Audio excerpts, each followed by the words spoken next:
Hello everybody, my name is Ian Boswell, and you know me from my Bioshock Infinite videos that I've posted in the past, and we're going to be looking at another one right now, because we just got the newest DLC trailer from Irrational Games, which shows us essentially the first few minutes of the game.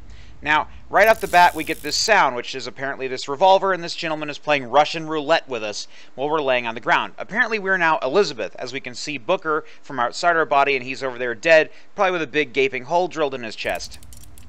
Also, it seems we're right at the situation we left off with the previous game, with the little sister essentially in that boiler we'd set up. She's trying to fight to get back inside, but she obviously doesn't want to go all the way down the pipe because she'll fry. And we, of course, have Atlas, of all people, trying to pull her out. And as we all know, Atlas is in fact Fontaine.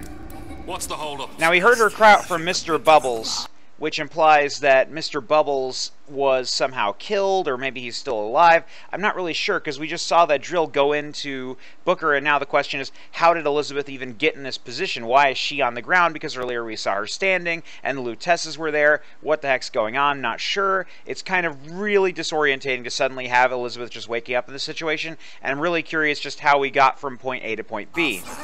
This ain't a sporting event. Put a bullet in her. No need to torture the poor girl. We're not animals, you know. Classic Atlas. I just love the way he talks and sounds, and it really harkens back to the original Bioshock game, and it's really cool to hear him talking like that. Obviously, they've now got the little sister out, so I think she's going to be playing a major role in this. Maybe he'll be trying to protect her or something like that. Maybe he'll even have the choice of harvesting her. I don't know. That'd be kind of weird, but we'll see what happens. In a minute, all your problems will be over. Elizabeth. And now he's loading another bullet in, which either... Get him back. Now, this either implies that he was already playing Russian roulette with you, or now he's actually going to be playing Russian roulette with you, or maybe he just plans to kill you. But all of that aside, let's just throw that aside right now and look at what we're looking at right now, because that's Booker playing a guitar, and he's dressed in his Colombian gear that you wear in the game, the primary game, not the DLCs. Right off the bat, first question, why is he here? Why is she seeing him? Obviously, the other people aren't able to see him, so he's probably inside her head. He maybe might be some sort of manifestation of a good memory she had when they were, when he was just in the chair playing the guitar and she was singing. You can actually skip that entire scene, and most players I've seen do Let's Plays actually miss that moment, but it's a pretty easy moment to have if you go straight forward down into the bar cellar and then pick up the guitar, and you and Elizabeth just sort of have that sweet little moment together. And of course, during the credits, they re-emphasize it by showing the voice actors actually recreating the scene. Booker? Booker, Say, I don't understand. Say, I can get you back to Rapture. Now, he said, say I can get you back into Rapture. Now, obviously, he's feeding her information that's going to keep her alive. So this is a Booker that's looking out for you, like a guardian angel. Kind of like how Elizabeth was always looking out for you. But you don't necessarily have to look out for Booker. Apparently, they couldn't think of a way, maybe, to create a game without that nice symbiotic relationship. I'm also getting a few flashbacks to Battlestar Galactica with the woman in the red dress telling Gaius Baltar what to do to keep himself alive, too. What? Just say it. I can get you back to Rapture. And that... Put the gun down. That immediately got Atlas's attention. What was that you said about Rapture? I can get you back to Rapture. And how you plan on doing that, sister? You some kind of magician? Now, bear in mind, he has no idea about her ability to manipulate tears, and I'm sure that if he did, he would try to find some way to exploit that. Fontaine is a very exploitative guy. We can see that he's got some bursting veins on his arms there, so he's obviously been, this is a point earlier in his life, but he's still obviously spliced up to hell and back, and he is ready to become essentially a walking, representation of Atlas, as he is as the last boss in Bioshock 1. If you haven't played Bioshock 1, you haven't fought Atlas. Obviously, it's a bit of a spoiler, but basically, this dude essentially becomes like the embodiment of Atlas, which might be why he takes on Atlas's moniker, even though his actual name is Frank Fontaine, and he ran Fontaine Fisheries Industries and everything else that was in sort of competition with Ryan's stuff. And Andrew Ryan, as always, is of course this universe's equivalent of Ayn Rand. Instead of writing books about the things that, Ayn Rand wanted to do, this Andrew Ryan literally, sort of shrugged, left society, and went off to his own world where everything's run by, sweat of your brow. Sucha. What? Tell him Sucha. Now here's the thing, how does this Booker know about Suchong unless he's already well versed in all the information that he needs to know about this world? It's one thing to know about Ryan, because everybody's knows about Ryan. Ryan's the talk of the town, but is Suchong really the talk of the town? Because really we don't see too much of Suchong except in hushed corners and in audio recordings, mostly by Suchong himself talking about his research and what he does for Ryan. Suchong. And how do you know that, slant-eyed wonder? You're his lab assistant. I'm his lab assistant. If it escaped your notice, Andrew Ryan sunk us 5,000 fathoms below his shining city. Now, obviously, this is, of course, reiterating the fact that they're in a prison. As you may recall, in the first DLC, everybody was on these sort of like, they were like sort of shaped like horsefish, seahorses, yeah, that's what they're called. And they were these buildings, they were sort of just lower down, and I think there were like a clothing store or something like that, and everybody's basically trapped on this barge-like building that's now deep below Rapture in this sort of like crevasse or pit or something, and they just want to get back to Rapture, or even back to I don't think they want to get back to the surface, they just want to get back to Rapture so they can get more, spliced up. How does Suchong propose to get us back? That's between me That's between me and the slant. and the slant. But if I do this, the girl goes with me. Little sisters are worth their weight in gold. She's not up for negotiation. Last time I checked, back in the city they were making little sisters by the dozen. Now, it's good that she remembered that, obviously. So this is the same Elizabeth that we saw in the DLC that walked by the little sisters. They really made it, a necessary event that she notices them and asks about them. So they're obviously important to her. She doesn't know what all the information there is to know about them. Obviously, she doesn't know about the events of Bioshock 1 that apparently, they haven't happened yet in this storyline. They're going to happen. This is way before that. But, she knows that they're manufacturing little sisters, at least, and she can understand that much. But she doesn't quite know, I don't think, what they plan to use them for, to my knowledge. Maybe she does know. I don't exactly remember. But either way, it's good that she's, it's that Elizabeth. You're playing as the same Liz that was essentially walking beside you in the DLC quest. So now you've swapped places. Only, the guy you swapped with is, of course, dead on the floor with a hole in his chest. And now he's maybe some sort of guitar-playing ghost that's trying to help you out, a la George Clooney in Gravity. That's a right fairy tale you've dreamed up, sister. But if you're lying, we can just as well kill you tomorrow. Down here, we got nothing but time. And then he gives you a radio. In case I need to get hold of you. If you see Suchong, tell him Atlas says he hasn't forgotten him.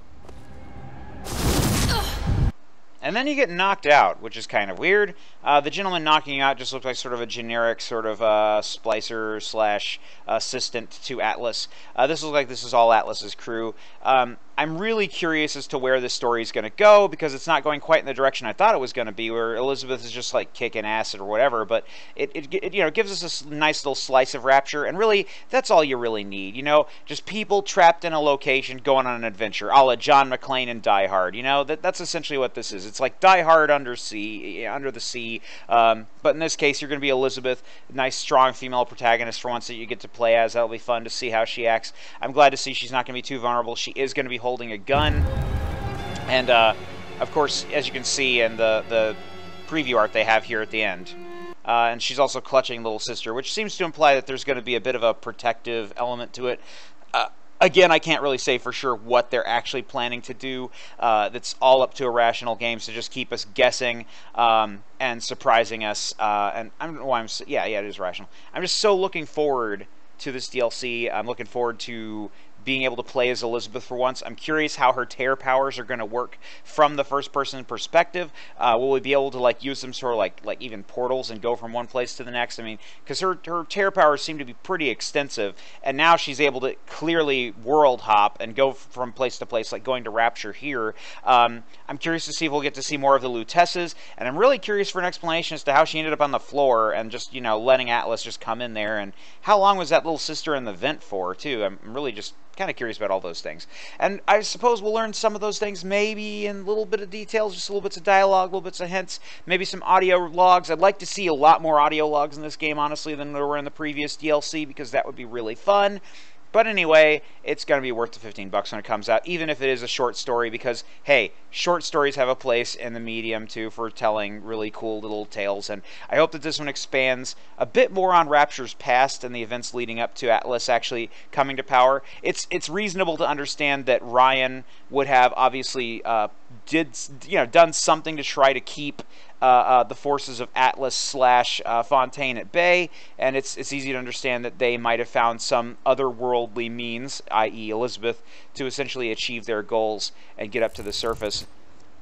All in all, this is a really cool piece of artwork. I like what's going on with it. The Unreal Engine is unfortunately starting to show its age a little bit.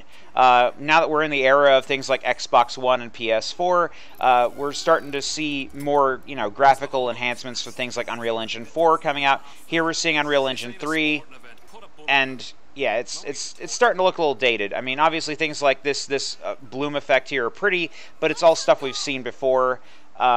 We're not seeing any new technology, per se, being brought to the table for this. We're just seeing them rehash what they have, what they can work with. And really, the thing that's going to work for this, the thing that's going to sell this, isn't going to be necessarily the gameplay, because gameplay is just a straight-up combat we've always seen, maybe with some new techniques. And I'm sure they'll try to incorporate the skyhook again, or air grabber.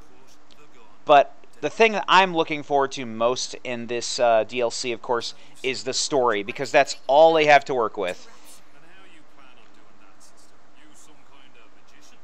And that's the key, is if this game doesn't carry a strong story, it's going to flop, and it's going to make a bit, low score on Metacritic. But obviously, that's not going to happen, because Ken Levine's a fantastic writer. He borrows really good ideas from all over the place, and he's also got some fresh ideas of his own. I just hope that he's able to actually write an ending and put a bookend on this mini-sode, this little story that happens to take place within the much greater Bioshock Infinite universe, which is fine. I mean, we don't need a grandiose ending to the ultimate story of multiverse Elizabeth and all of her universal travels across many different realities. We just need a nice little bookend to this little tale of a place in Rapture where things just didn't quite go the way they were expected to, and somehow a version of Comstock managed to slip away from her, which she then took down. And now this is sort of the aftermath of that. A lot of people are going to ask questions about the Booker ghost. Really, the fact that he knows information that he shouldn't know is, to me, more interesting than all of the other information we've been given. Why does he know about Suchong? Why does he know this stuff? I mean, obviously, Elizabeth was there to listen to the audio recordings, and it's reasonable to say that some part of her, her psyche, some part of her mind knows this information that needs to be said to keep her alive, and maybe it's just like some little voice in her head trying to keep her, alive. A good example of this would be, if you've read World War Z, there's a story of a downed fighter pilot who gets these radio calls from somebody, and she's like, what, are you going to be like your mom or something? And that keeps her going. And it's like, how would that person on the other end of the radio know these personal things to say to keep her alive in a zombie apocalypse, really? And it turns out she was in her head the whole time and not actually on the radio. But to her, she was real, and that's what really mattered. I think we're going to get a bit of a message like that at the end of this game. I suspect something like that, or not game, but DLC rather, where we get that sort of same voice in our head of, well, this Booker might not be real, he might be in your head, but hey, he was real to you at the time and he kept you alive, and that's what really mattered. Maybe they'll do some sort of note like that. Or maybe, and this is really going out on a stretch here, maybe by interacting with Liz and hopping through all these portals and experiencing all this stuff, maybe, just maybe, some variant of Booker has experienced a level of interdimensional wibbly-woo gobbledygook, which is on par with what happened to the Lutesses. So maybe, I mean, it is an infinite multiverse with infinite possibilities. It's possible that some version of Booker jumped into the machine. Or maybe, since after all we know that in the universe of Bioshock, this is something people often forget, ghosts are real in the universe of Bioshock. We've seen ghosts, so even though they might not be real in the real world, there are definitely ghosts in Rapture which are encountered, especially in Bioshock 1. So perhaps the easy explanation as to why we see this, ghostly image, or not ghostly, but rather this only unique to you presence of Booker is simply he's a ghost. Maybe he's dead, and that's Comstock's dead ghost communicating to you psychically. or maybe some part of you rubbed off, you know, and like somehow became a part of your being, or some interdimensional particles like ended up like getting into your, I don't know, brain or whatever. There's all sorts of factors that could factor into why you're able to see him right now. There's all sorts of crazy sci-fi explanations which go way past the standard hard science fiction and into fantasy, which is where we're kind of going right now. That's the easiest way to explain him away, but it's not going to be the most hard sciencey way, and I like the hard science explanation, so I hope to get a hard science explanation as to why this Booker is here and why his presence is here. And I don't want that hard science, you know, explanation to be, oh, it was all in her head, it's all psychological. I would like something really crazy, like it turns out that in some variant the Lutesses just threw him in the machine and had him become omnipresent and everywhere all at once, just like they are. I would like something like that to be an explanation as to why he's able to be there and only be seen uniquely by her. That would be cool, but we'll see. I mean, you know, it's entirely reasonable to say something like, oh, he's in some sort of quantum flux state or something like that that's able to be uniquely seen by her. There's a number of things. And that's really the most interesting thing we take away from this trailer is theories about why Booker is there. Is he a ghost? Is he a quantum fluctuating thing? Was he created by the Lutesses? Did he experience something similar? Did he die? Is he just simply in Elizabeth's head? Or is it something that is not any of those theories? And if that's, you know, the case, and it's something we haven't thought about, whoa, please do go into that one. Like, maybe Booker is some sort of, like, sleeping god and this entire universe is existent entirely in his dreams or something like that. That would be freaky. I know that's not going to be the twist they take it on, but, I mean, you could go anywhere when you're talking about universe hopping and multiple worlds and histories and all this stuff. In any case, it's fun to get to see Rapture sort of in its prime. Maybe... I'm not actually sure where we're going to go, because Bioshock works best, especially under the sea Bioshock, when you're in the dark. When you're in these dark, gloomy, worn-down places like the one we're in right now in this cutscene. But I'm curious to see what they do, because it might be that you go with Atlas to the civilized Rapture and just sort of raise hell and start the Civil War. It'd be cool to experience that firsthand and be a part of it. So I'm looking forward to seeing what they do with this DLC as a whole. All I know is... super exciting to see a new trailer. Woo! Are you pumped yet? Are you excited yet? When is it coming out? I don't know, but when it does, we'll have it, and then we'll all get to enjoy it. Yeah. Alright, thanks for watching this video, everybody, and I hope that you enjoyed my analysis of the trailer. If you want some links, here be some links all over the screen. Yeah, that's a bunch of links for you right there. Why are you still listening to me talk when you could be clicking on any one of those? I mean, you don't have to. Oh, hey, here's a subscribe button, too. I don't know why I'm putting that there. I'm not trying to whore myself out or get you excited about my channel or anything. It's just a lot of people do tend to like my analysis and commentary, specifically on Bioshock. Not sure why, but hey, there's that. So, you just click any of those. I love you guys. I love you all. Also, woo, 10,000 subscribers. You guys are amazing. Thank you all for being amazing and listening to my analysis and stuff. And, yeah, I love you all. Have a great one. Bye-bye.